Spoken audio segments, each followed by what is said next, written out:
What's up mga idol? Welcome to this video. This time tuturuan ko kayo kung paano magawa ng saranggat na all-purpose na saranggat mga idol. Maraming klase-klaseng isda ang makuha nito. Ang gawin nito, magawa tayong kon, parang ko na lagyan ng tingga mga idol, tapos ibaon natin sa lupa. Ganyan ang pagposisyon ng parang kon. Tapos ilagay natin dito yung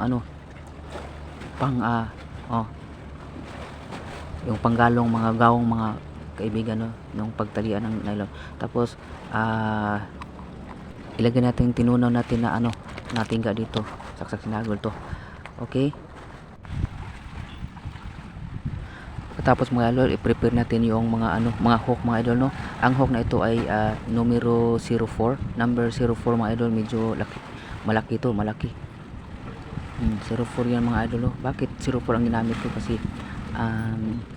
all purpose pwede itong gamitin sa lalim, saranggat pang maabot ito ng 15 meters mga idol, lalim ato 20. Tapos yung tingga na natuyo na, so atong kuhanin natin, linisin natin mga idol. Tingin lang kayo ha, tingin. Linisin na muna natin yung yung tingga.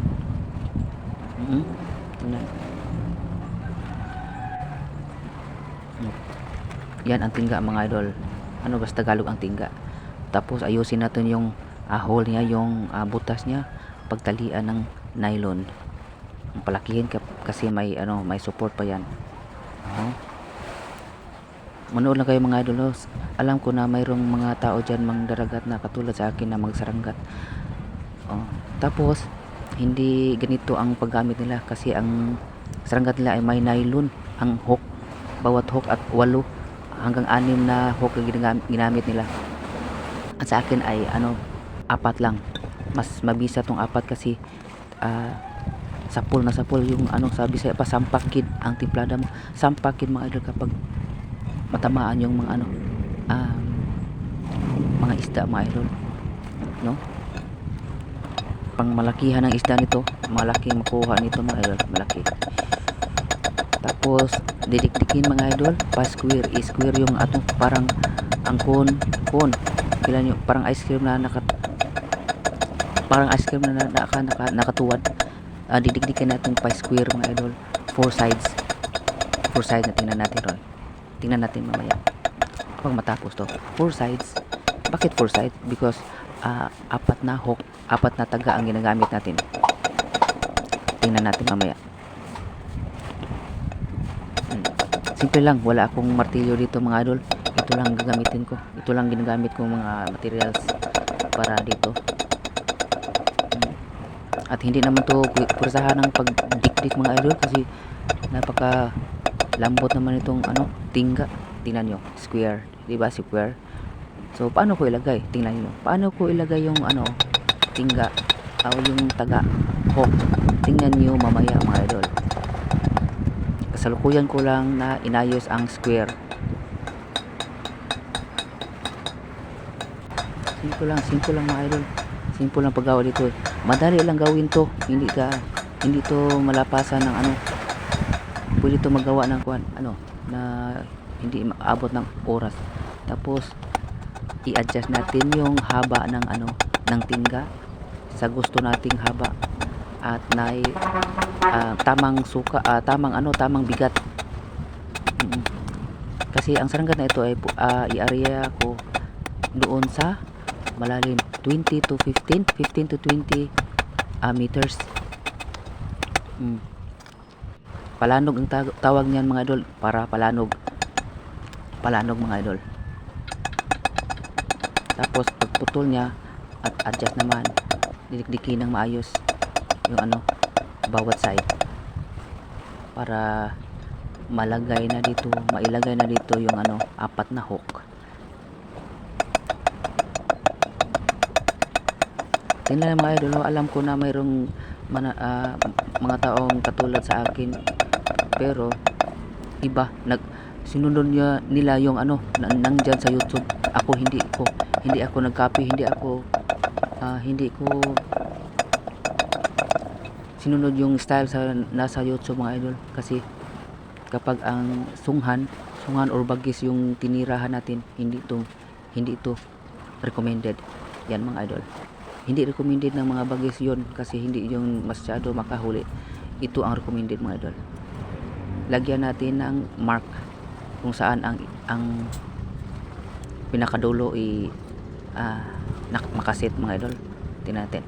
Tapos yan na ang result mga idol ha. Yan ang result yun. Matibay yan. Matibay. You know, sa Bisaya gipapilit niya igitabo na ragtingga mga idol ana. Yun. Kasi kapag isabay mo to sa pagtunaw ng tingga mga idol ang taga para mapurmang saranggat para mabali ang mga idol ang hook taga mabali. Tapos opposite mga idol no, at sa kabila naman magkabilaan ang paggawa nito. Magkabilaan. Yan mga idol, yan ang tamang proseso. Tapos sa next side yan, tingnan nyo lang, simple, napakasimple na saranggat na ito mga idol no. Madali lang gawin, hindi ka mahirapan. Madali lang gawin mga idol. Tapos pagkatapos diyan i-bend natin yung saranggat mga idol sa tamang posisyon. Ang sa Bisaya pa pag bawgo na to mga idol sa sakto nga posisyon ang taga. Yun. Kailangan magkapariha yung distansya, magkapariha yung buka niya. Kailangan yung may. Tapos lagyan natin ng nylon support bawat dulo. Bawat puno ng taga. Tingnan natin para hindi siya sa Bisaya pa hindi mawingig ba, di maliwag. Di maliwag mga idol. Alam ko na mayroong mga mananagat na dito sa area na to na mag-view nito. So i-compare niyo na lang ang ginawa ko sa inyong sa saranggat. I-compare niyo na lang. So mag-obserba kayo, tapos lagyan ng parang breeze para makatama yung matamaan yung isda. Hindi siya gumalaw, hindi siya bumuka ng todo, or hindi siya sa Bisaya hindi siya munganga. Yun mga idol. Yan, pero hindi pa yan. Tapos tingnan natin. Pagkatapos yan mga idol, i-change natin ang hook niya, ang bend ng hook niya. Sa Bisaya pa usbo na to ang baws ang taga mga idol. Usbo na to mga baw niya. Ganyan mga idol. Tingnan. Magtingin lang kayo ha. Tingnan nyo lang dyan kung paano ko gibaw. Dapat ang ang curve niya sa hook mga idol nakasintro sa galong ba yung lagyan ng nylon para kulambot. Nakasintro yan dyan. Tapos ang sima niya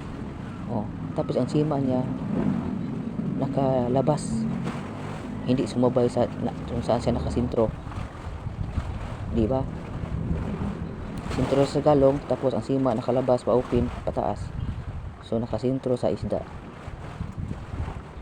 Pag matamaan ang isda nito, kahit kunting kimbot mo lang, sampak. Hindi na kailangan pang gumamit ka ng malakas na pwersa para matablan yung isda. Minsan kapag tatakbo yung isda, siya lang mismo ang sa sarili niya. Tamaan lang, hindi na namalayan na tamaan na siya. Ganyan mga idol. Yan ang posisyon, yan ang tamang posisyon nito. All purpose saranggat mga idol.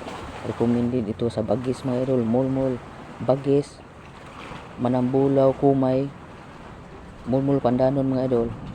Ito, recommended to. Yung mga taga na may nylon sa puno, hindi to recommended sa mga bagis. At ito na ang finished product, finish na ginawa ko mga idol, saranggat all purpose pang Kumay, Manambulaw, Mulmul, Pandanon, Kitong, Balawes, pwede sa Grumpi, pwede Nokos daw all, pwede sa Kulabutan. Ito, yun mga idol, pwedeng gamitin. So thank you for watching mga idol. Abangan ang susunod kong mga video.